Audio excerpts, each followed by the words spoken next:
Want to keep all your devices safe from viruses and malware? In this video, we'll show you how to install and use TotalAV on multiple devices, whether it's your PC, Mac, smartphone, or tablet. Your TotalAV account can have an unlimited number of devices added to an account.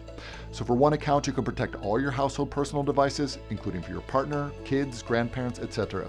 To install the TotalAV app onto your device, the quickest way is to open your web browser and go to get.totalav.com. On your Windows or Mac computer, this will automatically start a software download.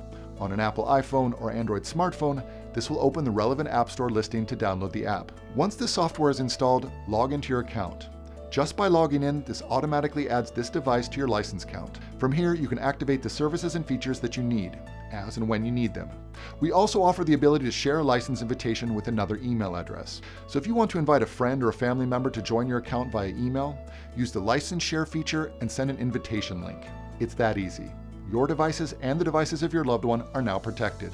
If you found this video helpful, don't forget to like and follow for more technical security tips. Stay safe out there.